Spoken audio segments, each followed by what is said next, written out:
I'm acting Captain Mint Salad, and I saw Star Trek. It is directed by J.J. Abrams. This is 2009 Star Trek. If you haven't seen this, I will spoil it for you. Sponsored by my Linktree. You can check that out after the review. This movie starts with a blast to the past. Okay, first of all, we're aboard a spaceship, and we have Kirk's father, and he's like, "Oh, I'm acting captain because Pike's out.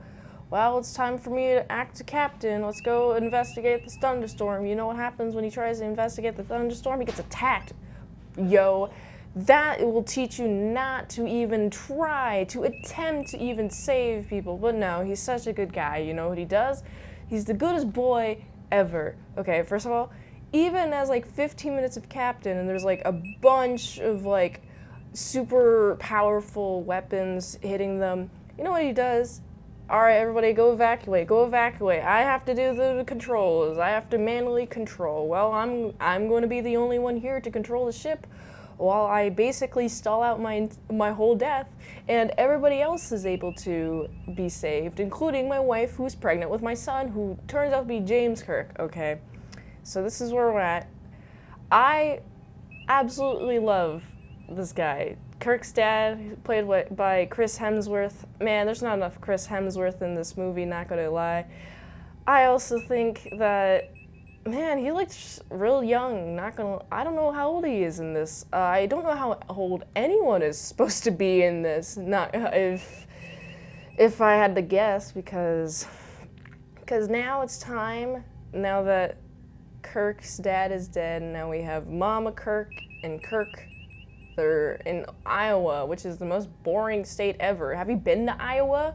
If you're from Iowa, you will agree with me, okay? I just know you agree with me. I've driven through Iowa, and it's just flat hills. It's a little bit more visually interesting than Kansas, though, so I gotta give Iowa credit for that, but barely, just barely. The trees are different. So also, we have James Kirk is driving a truck, not a truck, it's some sort of like really old-fashioned, like really old car, okay, with wheels. And he's just taking it out for a cruise as a youngin', and I'm like, geez, I didn't need to see this at all.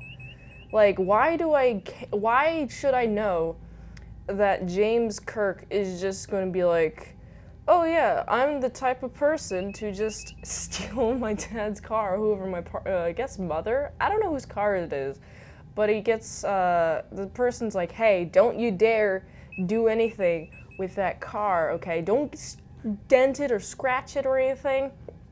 And he's getting chased by a cop, and he does a little vroom, like a weirdly unnecessary drift that basically makes it so the car drifts off the side of the road and lands in the canyon. And then the officer's like, what's your name? And then that's the introduction to the character. I'm like, this is overrated because we don't see the consequence of this action, like, at all. We just time skip. But actually, we skip to another person. First of all, we skip to Spock as a youngin'. I should mention the guys, the Romulans, Reno, that's his name, attacking. He's from the future, and he's looking for Spock, but Spock ain't here yet. We went too forward in time. He was just trying to make sure that they all murder, death, killed each other. They're trying to make sure that they didn't alive Kirk and Spock. But that's just my read on it.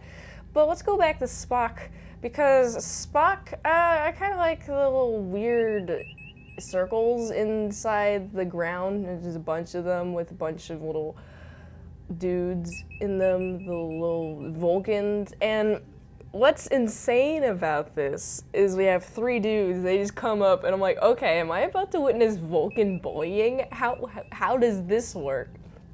Of course, he's being bullied because Spock is half human, and everyone's ashamed of his mother being human. And I'm just like, man, for Vulcans being so logical, they sure are really racist. Like, think of it logically. I mean, it's even like shown in the movie. It's talked about explicitly that the Vulcans have emotions. They just control it very strongly compared to humans. So, like, you can't, like, diss a guy for having a human mother. So, just so you're more emotional. And to show that he's more emotional, he punches him. I'm like, this isn't the Spock that I thought I would see.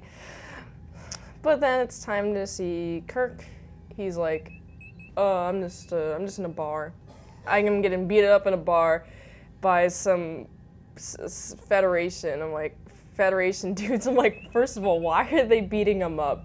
Shouldn't they know better? But who cares? He gets taken to space. He's recruited, and I'm like, okay, because of the name, I guess. Okay, that's fine, I guess. But the weirdest part, he's just chill and there, and he's going up to his cadet, right? And he's convinced to join the cadet academy. He's like, I'm gonna graduate early. I'm gonna defeat this test early. And he defeats the test early, the one that's impossible. Okay, what I noticed during the scene, I had to watch it twice. So the test that's impossible, you got some Romulans or whatever the heck. They're shooting at you. Hey, they're locking on target. Let's wait. Okay, let's wait. Still shooting. Let's wait. Okay. And then basically, I don't know what happened, but the system cycled, and then he's like, all right, let's attack. They don't have any shields anymore. Is this some sort of cheat? I don't think it was a cheat code. I just think the program was never really programmed to deal with this. But that approach worked. He beat this test. That's unbeatable. And it seems that Spock is very upset by this. He even's like, hey, yo, he's a cheater. And Kirk doesn't defend himself. Like, hey, you're, like, he doesn't defend himself properly is what I meant to say. He defends the idea of, like, it's okay to cheat since your test is unbeatable, which makes me think you're still cheating, not at all, like, in favor of, like, what you're trying to accomplish, dude. But no, instead, oh yeah, your test, it's okay for me to cheat on it. It's supposed to be unbeatable, but it's like, how about you instead argue that you tried a new approach and the system reset, and then you knew that was going to happen because he observed other people. It wasn't shown that he observed other people. But, I don't know, you can make some sort of argument that isn't trash and then get dismissed. Oh, you gotta go assign people to the Enterprise. Oh, Bones, I meet Bones. Hello, Bones. We meet, and then we're gonna have a nice friendly friendship. Bones is basically gonna inject Kirk with a disease, and would I want to be injected with a disease? I mean, I feel it'd be really risky. I don't know if Kirk should really trust Bones at this point. They just kind of just met, okay? But he puts his hands in, like, he just puts all of his hands in Bones' trust, I guess. So that's supposed to be a metaphor. But he gets sick, he's let on the Enterprise, now he's on the Enterprise. Which is honestly really something I would expect from him. Besides, like, the terrible, like, prequels, I guess, that I didn't need to know about Kirk and Spock's, like, whole arrangement of life, their lives. I don't need to know them when they're children, okay? I want to know them when they're adults. But anyway, now we're at the point where Kirk is like, oh, there's a lightning ship, even though my hands are swelling. The lightning ship, I have to warn the Pike. I gotta warn him, okay? I gotta warn him against the storms and to kill my father. And there's a whole lot of commotion. I'm like, man, why is everyone so mean to each other? Why does everyone just hate each other? It seems that everyone, by default, hates each other. Spock hates Kirk. Clearly, yeah, that's kind of unfortunate. However, I also find it interesting that Spock is like, I'll take some of your word for it, okay? And then he was right about the little storm thingy, and Pike is like, well, you're acting captain now. Pike is like, well, you're acting captain now. I'm gonna go down to talk to them, and then bring a bunch of other people with, which is fun. I mean, that's handy dandy stuff. They immediately, like, shoot pow, pow, pow, at the Romulans, trying to figure out how to get to them. It's a whole process.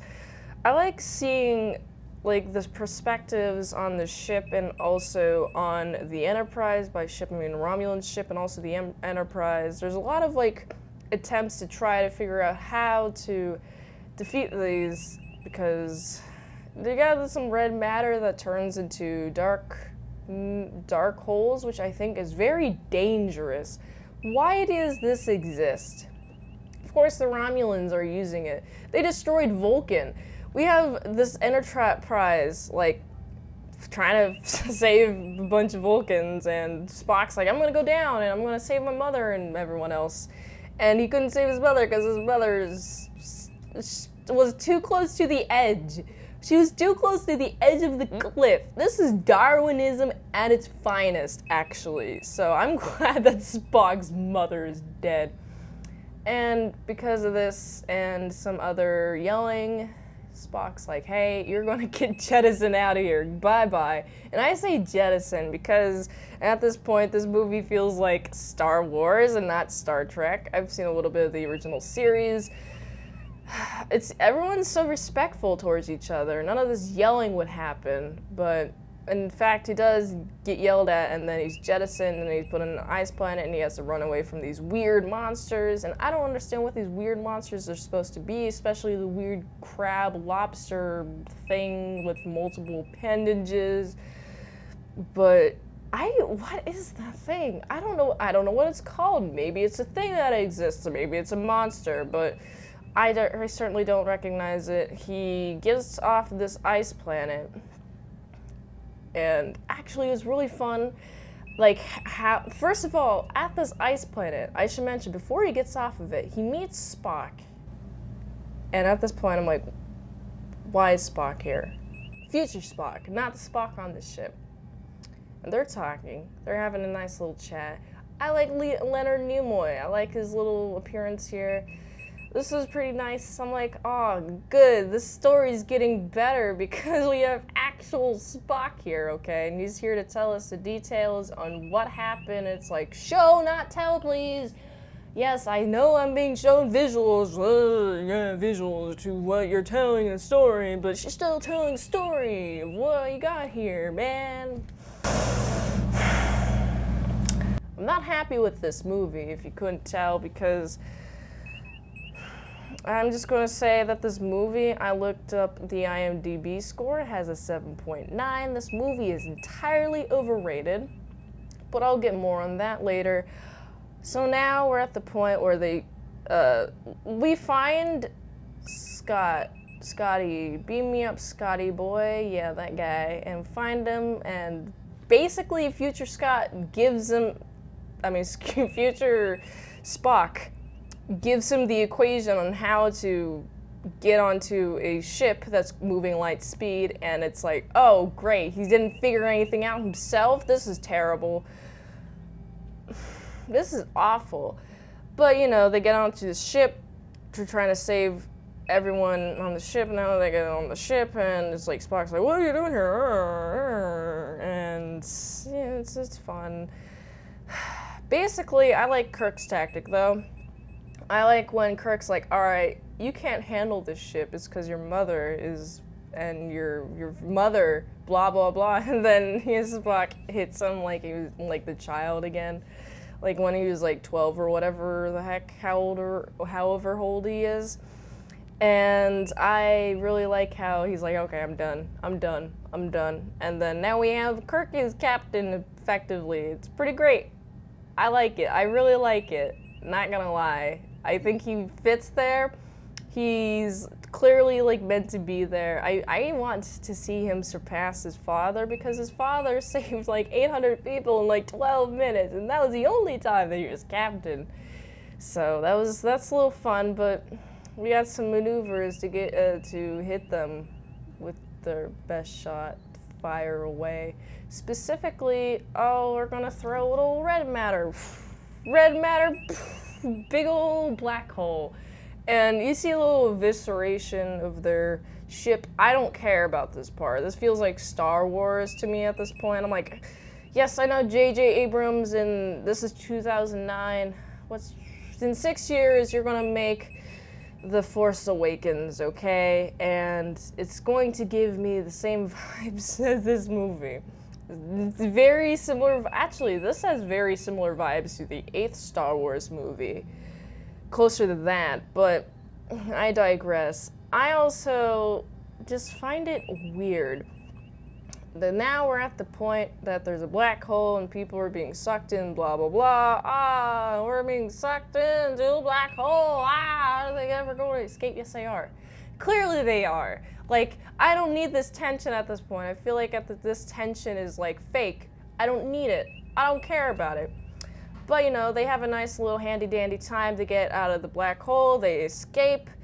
And they all reconcile and smile at each other. They're like, oh yeah, we did it, we earned our relationships. And I'm like, oh great, cool stuff.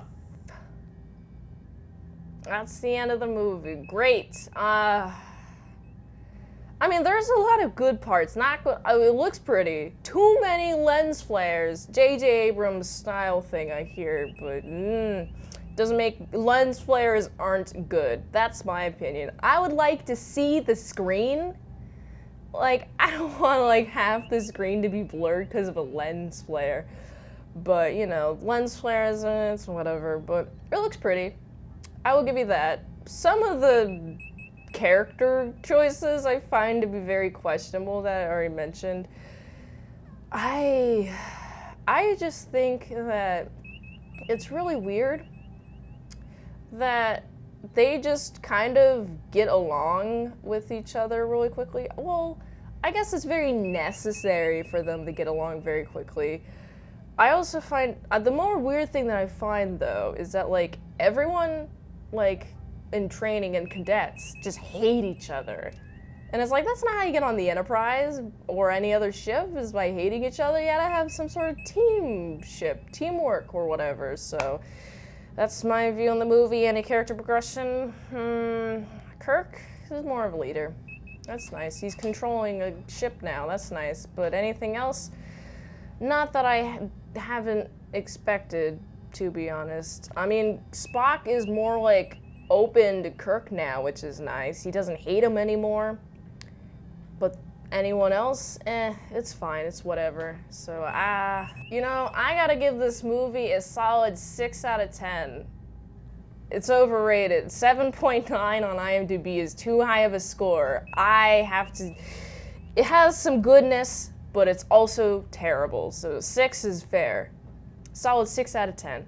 If you like this review, watch another one. YouTube really likes that. You can also like, comment, subscribe, share this video with everyone you know. The ultimate goal of this channel is for me to become an expert movie reviewer, so if I haven't reviewed it on a channel, there's a chance I haven't even seen it at all. If you'd like to request a movie in the comments below, you can do that, or you can fast track a movie review at patreon.com/ASEPresents for $20 a month for one movie review per 1 month, $3 a month on how to draw Pokemon tutorials, all at patreon.com/ASEPresents.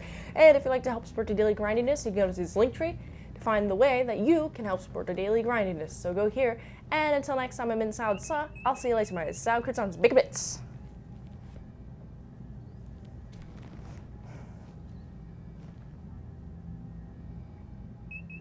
This is the thumbnail.